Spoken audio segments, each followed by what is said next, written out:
안녕하세요, 학생 여러분. 정력학 마지막 시간 기말고사 정리해 오신 여러분을 환영합니다. 저는 기계공학과 김정진입니다. 야, 여러분들 드디어 이제 본 수업이 마지막 수업입니다. 여러분들 아무래도 기말고사를 앞두고 공부에 매진하고 있을 거라고 생각을 합니다. 벌써 날씨도 많이 추워졌습니다, 여러분들. 자, 오늘 수업은요, 부담 없이 들으셔도 됩니다. 우리가 무엇을 배웠는지 한 학기 동안 한번 살펴보는 시간이 되겠습니다. 자, 여기 정력화 개요인데요. 오리엔테이션 시간에 보여줬던 제 자료입니다. 자, 우리 전반기에는요, 간단하게 벡터가 무엇인지, 그 다음에 역학은 무엇인지, 그리고 힘의 합성과 분해에 대해서 배웠습니다. 결국에는 정력학이라는 건 우리가 힘을 받는 물체 때문에 하는 건데, 자, 그때 힘을 더하고 뺄 수 있어야 되기 때문에 우리가 벡터를 이용해서 더하고 빼는 방법에 대해서 배워봤습니다. 그리고 정력학에서 가장 중요한 건 결국엔 평형 상태를 만든다는 게 가장 중요했었죠. 그래서 힘을 합해서 평형 상태가 되는, 그런데 물체로 무엇으로 우리가 가정을 했냐면 질점으로 가정을 했을 때 질점에 가해진 모든 힘의 합이 0이 되는 경우, 이때를 우리가 질점의 평형이라고 했고, 거기까지 해서 우리가 모든 힘의 합이 0이 되는 것까지 살펴보았습니다. 자, 그런데 여러분들이 여기까지 배웠을 때는 우리가 무슨 힘을 배웠었냐면 직선 운동을 발생시키는 힘에 대해서 배워봤었습니다. 사실은 힘에는 두 가지 종류가 있었습니다. 직선 운동을 발생시키는 힘도 있고 모멘트를 발생시키는 힘도 있습니다. 모멘트가 뭐죠? 바로 회전 운동을 발생시키는 힘입니다. 그래서 우리가 회전 운동을 발생시킨 힘은 어떻게 되겠는가까지 배운 게 바로 힘의 모멘트인 거죠. 여기까지 해서 우리가 중간고사를 치렀고요. 학기마다 다르긴 한데요. 힘의 모멘트 나와서 강체 평형까지, 즉 평형 상태니까 모든 힘의 합이 0인데 어떻게 되는 거죠? 이번에는 직선 운동을 일으키는 힘도 0이 되는 거고, 그 다음에 회전 운동을 일으키는 힘도 모두 0이 되게 하는 그런 힘의 합이 0인 상태, 그게 바로 강체 평형 상태가 되겠습니다. 자, 학기마다 다릅니다. 여기까지 한 경우도 있는데 우리가 강체 평형부터 요번에는 이렇게 계획이 짜져 있습니다. 자, 그리고 나서 강체 평형을 배우고 나서 우리는 대표적인 강체 구조물, 트러스 구조물에 대해서 해석하는 방법에 대해서 배워봤습니다. 그러면 우리가 각각의 구조물에 어떤 하중이 가해진지를 알 수가 있게 됩니다. 근데 사실은 세상에 존재하는 힘들은 집중하중이 아니고 분포하중으로 존재하기 때문에 실제로 구조물이라든지 물체에 분포력이 가해지게 되면 어떻게 되겠는가를 우리가 알기 위해서 분포력을 어떻게 계산하면 되는가에 대해서도 알아봤고요. 분포력은 하중과 우리가 하중을 집중 하중을 변환한 뒤에 그걸 도심에 가해지게 되죠. 그래서 도심의 위치까지 하는 것까지 알아봤고, 더불어서 지금 요 자료에는 없네요. 우리가 단면 1차 모멘트, 2차 모멘트, 극단면 2차 모멘트까지 배워봤습니다. 자, 그 부분을 한번 우리가 간단하게 제가 자료에는 다 띄워놨는데요. 한 번씩 살펴보도록 하겠습니다. 자, 먼저 강체 평형입니다. 여러분들 우리가 물체를 강체로 이상화한다라고 합니다. 자, 세상에 존재하는 물체는 굉장히 많이 있는데요. 우리가 역학에서 물체를 크게 네 가지로 이상화할 수 있다고 했죠. 첫 번째는 뭐였습니까? 바로 질점입니다. 질량을 가진 점으로 이상화를 할 수가 있고, 강체로 이상화를 할 수가 있고, 그리고 변형체, 마지막은 뭐죠? 유체로 우리가 이상화를 할 수가 있습니다. 특히나 여기 있는 질점과 광체는 우리가 정력학에서 다룬다, 이렇게 배웠습니다. 자, 중간고사 이전까지는 질점의 평형에 대해서 배워봤습니다. 질점의 평형이라는 걸 물체를 다음과 같이 이렇게 하나의 점으로 우리가 이상화를 했기 때문에 얘는 무슨 운동밖에 발생시키지 못하냐면 바로 직선 운동만 발생하게 됩니다. 얘는 직선 운동만 발생하게 됩니다. 그러면 평형이라는 건 모든 힘의 합이 0이니까 바로 직선 운동을 발생시키는 모든 힘의 합이 0이란 말과 같게 되겠죠. 자, 그렇게 되면 3차원이니까 X방향으로 직선 운동 발생시키는 힘, y-방향, z-방향으로 직선 운동을 발생시킨 힘의 합이 0이면 되겠죠. 그래서 각각의 방향에 대해서 모든 힘의 합이 0인 경우가 되겠습니다. 보통 우리가 이제 수업에서는 2차원에서 많이 풀기 때문에 2차원은 x축과 y축만 존재하게 되겠죠. 그래서 x축 방향의 힘과 y축 방향의 힘이 0인 경우입니다. 자, 여기까지가 이제 우리가 중간고사 때까지고요. 기말고사부터는 어떻게 배웠냐? 강체입니다. 강체는 우리가 직선 운동도 발생을 하지만 또 뭐도 발생하죠? 바로 회전 운동도 발생할 수 있습니다. 왜냐하면 부피를 가지기 때문에 그렇죠. 그러면 강체 평형 조건은 직선 운동을 발생시키는 힘의 합도 0이어야 되지만 회전 운동을 발생시키는 힘의 합도 0이어야 됩니다. 자, 이 차원에서는 x축과 y축밖에 없다라고 말씀드렸습니다. 그렇기 때문에 x축 방향으로 직선 운동시키는 거, y축 방향으로 직선 운동시키는 거, 그리고 xy축의 평면에 대해서 회전시키는 거, 즉 g축으로 회전시키는 양이 바로 0이 돼야 되겠죠. 그래서 평면 조건은 3개가 됩니다. x축으로 직선 운동 발생시키는 거, y축으로 직선 운동 발생시키는 거, 그리고 g축으로 회전시키는 거 이렇게 되겠죠.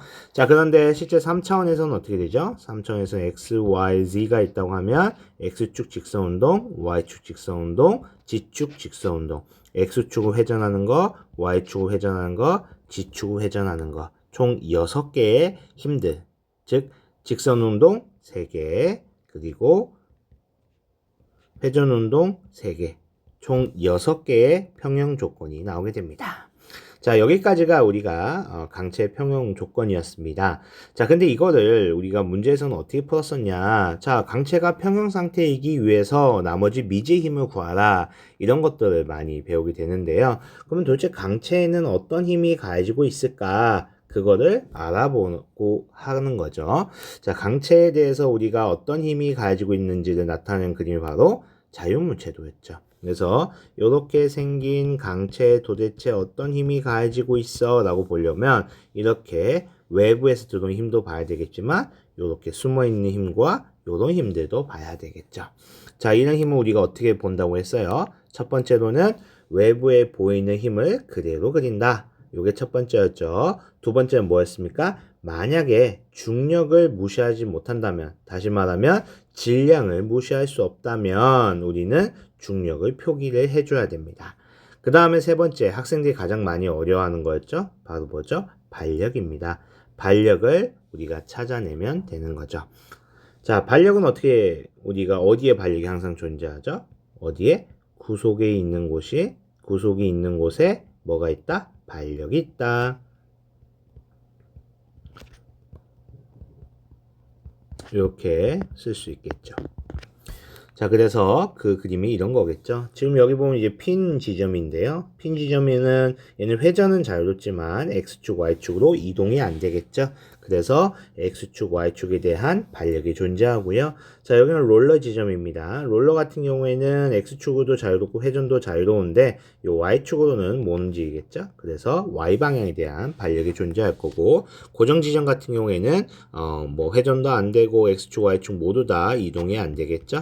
그래서 얘는 x축, y축, g축에 대한 직선을 대한 반력과 회전에 대한 모멘트 반력이 이렇게 세 개가 존재하게 됩니다. 그래서 학생들이 이제 가장 어려워했었죠. 구속이 있는 곳에 반력이 있다더라. 요것만 잘 기억하게 됩니다. 다시 말해서 강체의 평형 단원에서는 우리가 힘의 합도 0이어야 되는데, 그 다음에 모멘트의 합도 0이어야 되는데, 이거를 계산하려면 결국에는 뭘 알아야 된다? 자유물체도를 여러분들이 그릴 수가 있어야 되더라. 그래야지 자유물체를 그리고 요 힘의 합이 0인지를 계산하게 되는 거였습니다. 자, 이거를 우리가 배우고 나서, 문제 풀이하고 나서 우리가 뭘 배웠냐면 바로 트러스란 걸 배우게 됩니다. 자, 사실 정력학이라고 하는 친구는 이것 때문에 하는 거죠. 다음과 같이 구조물이 있으면 이렇게 어떤 물체가 하중을 가해지게 되면 각 부분에서 평형 상태를 만족을 할 때 각 부분, 다시 말하면 이런 부재들에서 하중이 얼마나 걸리는지를 우리가 알고 싶다라는 겁니다. 그 이유는 이 구조를 그렇게 걸리는 걸 우리는 구조 해석이라고 하는데, 이걸 통해서 이 부분이 안전한지 이 부분이 안전한지 이런 것들을 따질 수 있기 때문입니다. 자, 여기도 마찬가지입니다. 결국에는 강체의 평형 상태를 이용을 해서 만약에 이렇게 구조물에 하중이 가해지고 있다면 이거를 다음과 같이 자율무채도를 그리셔야 된다라는 거죠. 자, 자율무채도 아까 어떻게 그린다 그랬어요? 먼저 보이는 하중을 그려준다. 그 다음에 질량을 무시할 수 있는지 없는지를 보고 현재는 질량이 나왔지 않기 때문에 무시했습니다. 그리고 이렇게 고정된 지점에서의 친구는 뭘로 우리가 대체한다? 바로 이렇게 반력으로 대체를 하게 됩니다. 자, 그러면 이 값이 얼마인지를 모르게 되겠죠. 이건 어떻게 구하면 된다? 바로 강체의 평형으로 우리가 평형으로 해서 미지의 반력들을 계산하게 되는 겁니다. 자, 그러면 이 물체에 가해지는 이제 하중들을 다 알았죠? 그러면은 우리가 이걸 각각을 분리해가지고 부분 자율물체도를 그려서 각각의 어떤 하중이 걸리는지를 계산하게 되고, 그 하중을 가지고 이 부분이 이 정도 하중이 걸리는구나를 가지고 우리가 어떻게 한다? 안정성 평가. 이 힘이 내가 견딜 수 있는지 각 부분에 걸린 하중을 봐서 안정성 평가를 하게 되겠습니다. 자, 그러면 이 트러스의 각 부분이 걸린 힘을 구하는 방법은 크게 두 가지 방법이 있습니다. 하나는 무슨 방법이냐? 바로 절전법이었어요. 절전법은 여기까지는 동일합니다. 자, 왼쪽까지는 동일한데 무슨 말이냐? 전체 자율물체도 그리고 미지의 반력들을 계산합니다. 그리고 나서 각 부재와 이 절점을 분리해서 우리가 하중을 그려가지고 하중을 다음과 같이 그려가지고 이 각 점에서 발생하는 뭘 구하죠? 평형 상태를 이용해서 하중을 구하게 되면 결국엔 여기서 발생하는 하중을 알게 된다라는 게 바로 절전법이었습니다.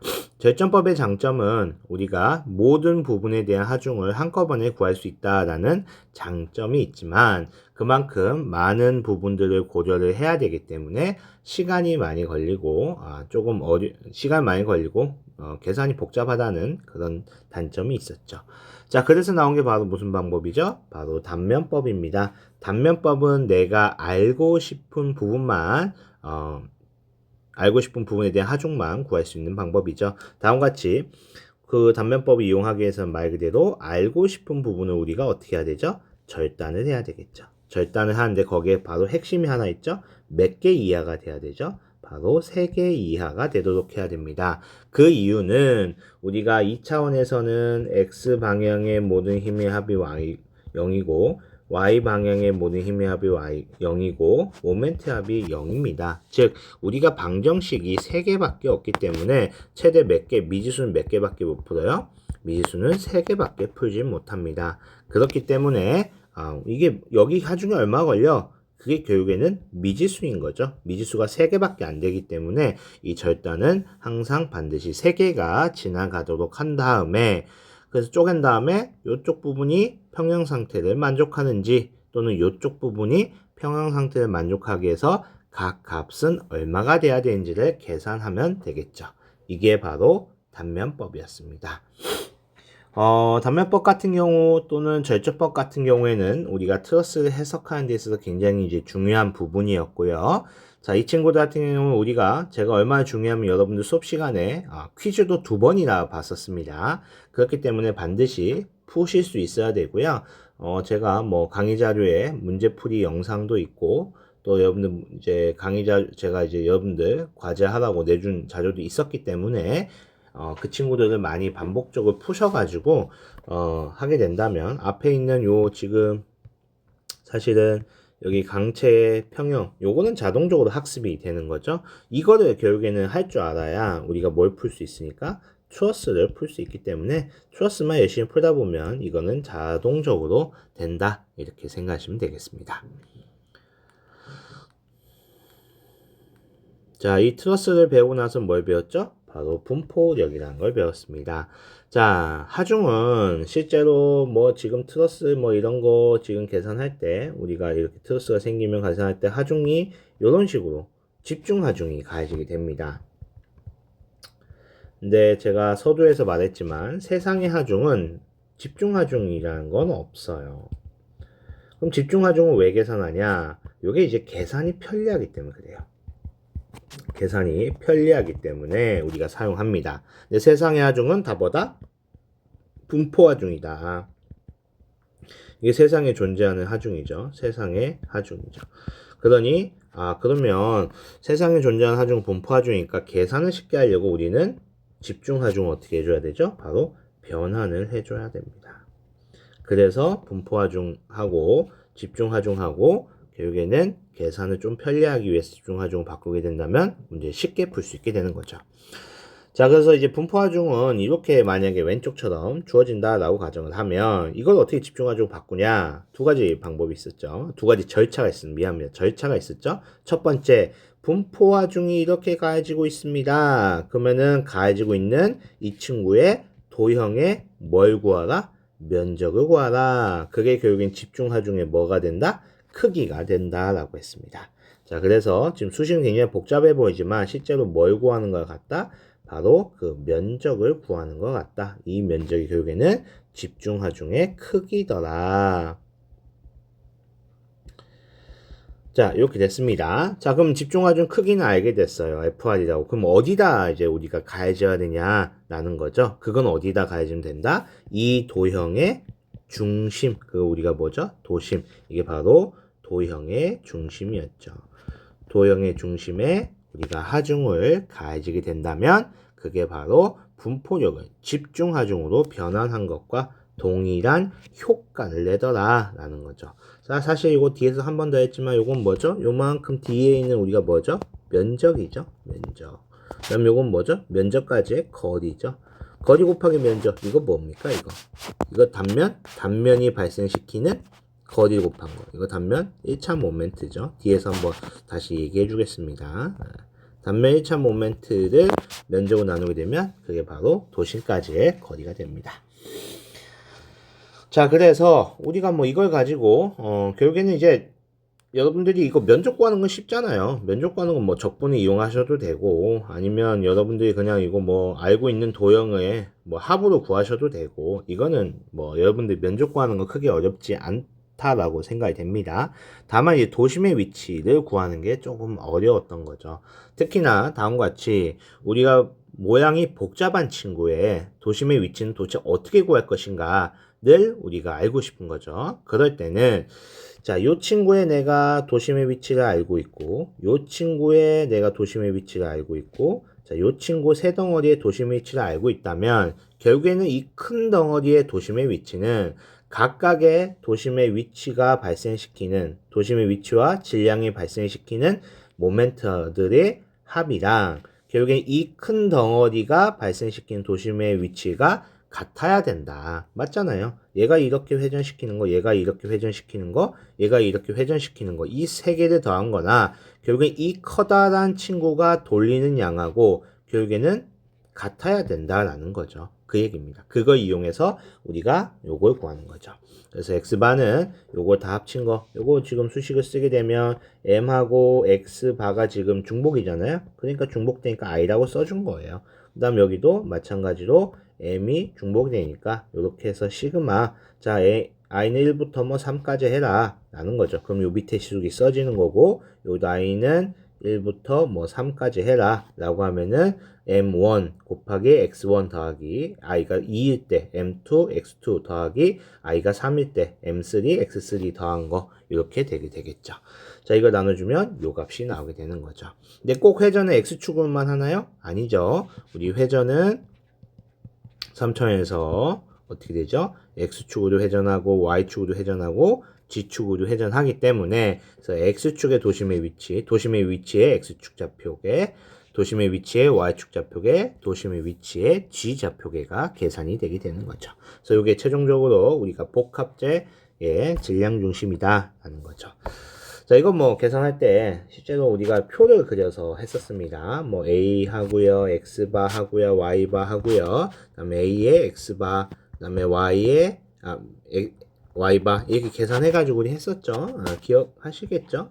복합체 요거 1번에 해당하는 거, 2번에 해당하는 거, 3번에 해당하는 거. 그래서 이렇게 다 싸그리 더하고, 이렇게 싸그리 더하고, 이렇게 싸그리 더해가지고 요거를 가지고 요걸 나누면 우리가 x바 알고 요걸 가지고 이걸 나누면 y바 난다. 이거 예제에 있었으니까 이거 시험 문제 낸다고 했었습니다. 그러니까 반드시 한번 풀어보시기 바라겠습니다.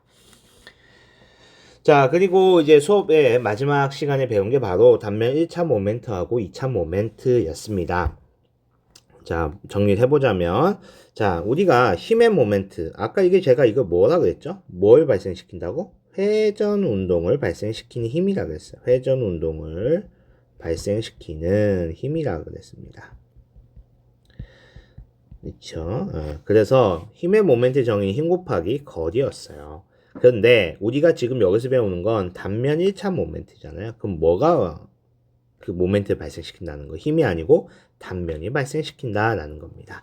그리고 여기 있는 요 1차는 뭐라는 뜻이죠? 거리가 여기 지수가 뭐라고? 1이라는 겁니다. 그래서 힘 대신에 면적으로 바뀌었다. 그러면 우리가 단면 1차 모멘트라고 한다. 그럼 요 친구가 요렇게 회전시킬 수 있고 요렇게 회전시킬 수 있잖아요.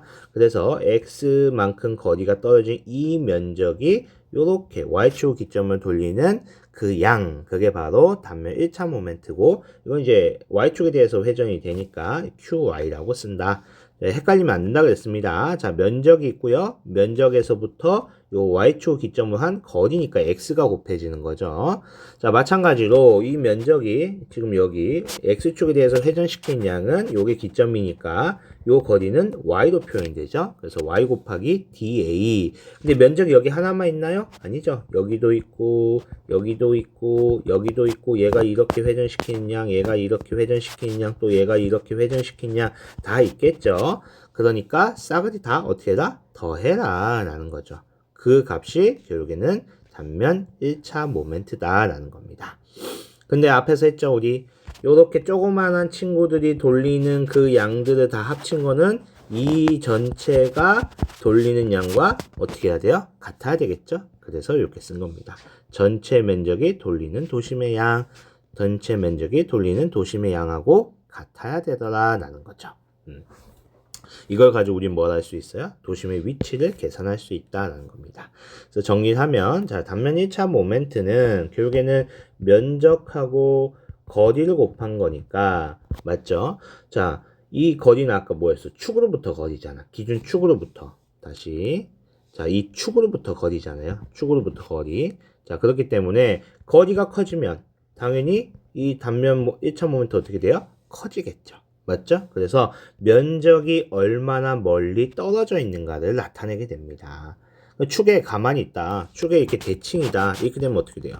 얘가 돌리는 거, 얘가 돌리는 거 서로 지금 그림 잘못 그렸죠? 이렇게 돌리는 거, 이렇게 돌리는 게 서로 크기는 같고 반대 방향이니까 값은 어떻게 돼요? 0이 되겠죠. 그래서 대칭인 경우에는 단면 1차 모멘트는 값이 0이 되게 됩니다. 그리고 축이 이게 비대칭이면 비대칭성이 커지면 커질수록 결국에는 또 축에서 멀어지면 멀어질수록 단면 1차 모멘트는 커지게 된다는 겁니다. 그래서 이게 단면 1차 모멘트가 나타내는 양은 도대체 도형이 중심이 얼마나 치우쳐져 있는가를 나타낸다는 겁니다. 자, 그래서 이건 언제 사용한다? 도형의 중심이 얼마 쳐져 있냐? 즉 도형의 중심을 찾을 때 우리가 사용하게 됩니다. 자, 단면 2차 모멘트도 배웠습니다. 단면 2차 모멘트는 2차죠? 그래서 거리에 어떻게 한 거야? 제곱을 한 겁니다. 이렇게. 그래서 면적에다가 거리의 제곱을 이렇게 하게 됩니다. 자, 이 친구는 우리가 i라고 표기하는데 기존하고 다른 건 자, 단면 2차 모멘트 이렇게 대칭인 경우에는 자, 단면 2차 모멘트는 이렇게 돌리는 양하고 이렇게 돌리는 양이 서로 같아서 0이 됐는데 자, 이렇게 돌리는 양, 이렇게 돌리는 양이 이제 제곱이 됩니다. 그러니까 음수가 있어요, 없어요? 없습니다. 그래서 대칭인 경우에는 이제 더 이상 0이 아니게 된다라는 겁니다. 하지만 이 같은 경우에는 면적이 얼마나 멀리 분포하는지는 동일하게 단면 1차 모멘트와 똑같이 하게 됩니다. 다만 단면 1차 모멘트는 중심이 얼마나 치우쳐져 있는지를 어떻게 선형적으로 즉 거리가 2배 늘어나면 단면 1차 모멘트 2배가 늘어나지만 거리가 2배 늘어나면 단면 2차 모멘트는 4배가 제곱거리로 나오기 때문에 4배로 증가하게 된다라는 얘기가 되겠죠. 자, 이건 언제 사용하냐? 바로 굽힘 저항을 나타낼 때 사용한다라는 겁니다. 제 수업 시간에 예제를 하나 풀어줬었는데요. 자, 이렇게 생긴 BH를 값을 가지는 요 단면의 단면 2차 모멘트를 계산해라. 제가 외우면 좋다 그랬는데 12분의 BH 어떻게 되죠? 세제곱이죠. 이렇게 된다라고 우리가 배웠었습니다.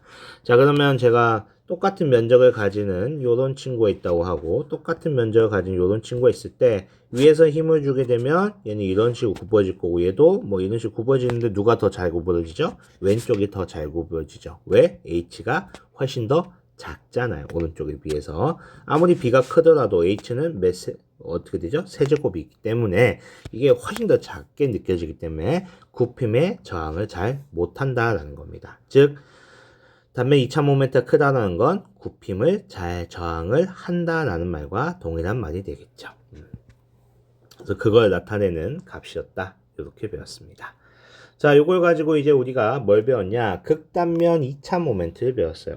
여기에 단면 2차 모멘트는 방금 배웠는데 뭐가 추가가 된 거죠? 바로 극이 추가가 된 겁니다.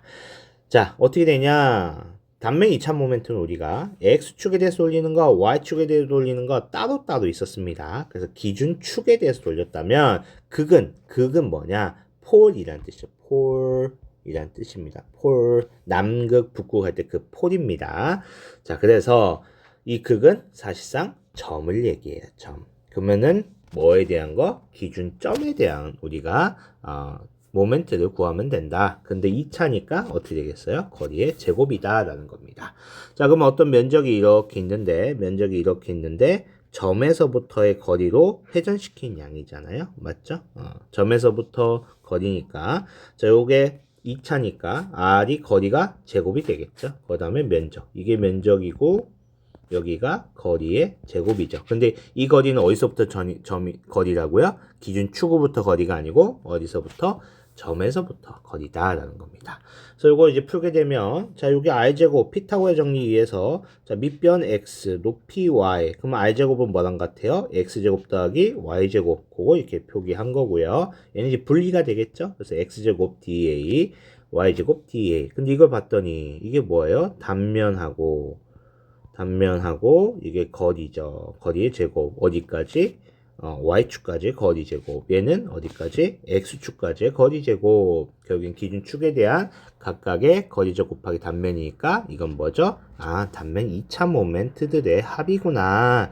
그래서 여러분들은 극단면 2차 모멘트는 우리가 각각의 단면 2차 모멘트들의 합으로 표현이 되더라. 요렇게까지 우리가 배워본 거죠. 자, 여기까지 계산을 했을 때 우리가 도대체 그럼 극단면 2차 모멘트는 언제 사용합니까? 언제 사용한다? 바로 비틀림 저항 능력에 사용이 됩니다. 사실 뭐 수업에서는 제가 얘기를 안 했는데 자, 어떤 이렇게 봉이 이렇게 있습니다. 그럼 내가 요렇게 힘을 주고 요렇게 힘을 주게 되면 얘는 뒤틀어지게 됩니다. 비틀어지게 되겠죠. 비틀림이 발생합니다. 요렇게 하게 되면 걸레를 짠다라고 생각해 보세요. 제가 잘못 그랬죠. 걸레를 짠다라고 생각해 보세요. 걸레를 짠다. 그럼 얘가 이런 식으로 돌아가겠죠. 비틀어질 겁니다. 이 단면이 지금 요 단면을 그려놨는데 비틀어질 겁니다.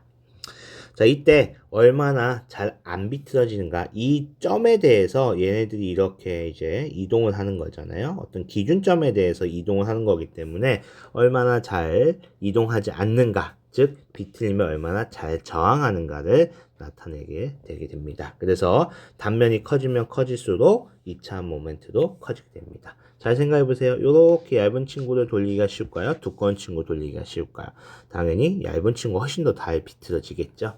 그래서 그거를 나타내는 값이다. 이렇게 생각하시면 되겠습니다. 자, 이거는 제가 암기하라고 얘기했습니다. 마찬가지로 이 친구도 이것도 암기하라라고 제가 수업 시간에 얘기했었습니다. 자, 여기까지 우리가 해서요. 한번 빠르게 정리 한번 해봤습니다. 여러분들 뭐 1학년인데 1학년 수업 중에 이제 전공 수업이 정력학이 이제 여러분들 듣는다 고생 많이 했고요. 뭐 이제 겨울입니다. 그래서 아무래도 학생들 이제 마음이 싱숭생숭할 겁니다. 크리스마스도 다가오고 있고요. 그래서 학생들 마음 싱숭생숭할 건데 그래도 제일 중요한 건 학기를 마무리 잘 하는 게 중요합니다. 뭐 학기를 잘 마무리한다라는 거는 건강한 것도 중요하지만 뭐 여러분들 입장에서는 좋은 성적을 받는 것도 있다고 생각합니다. 좋은 성적을 받고 좋은 크리스마스 연말을 가족들과 또는 이성의 친구들과 행복하게 보내셨으면 좋겠고요. 너무 한 학기 동안 수고 많으셨고 이 정력학을 잘 공부하셔가지고 우리 2학년 때 고체역학 시간에 만났으면 좋겠습니다. 저 수업은 여기까지입니다. 여러분들 행복하세요. 감사합니다.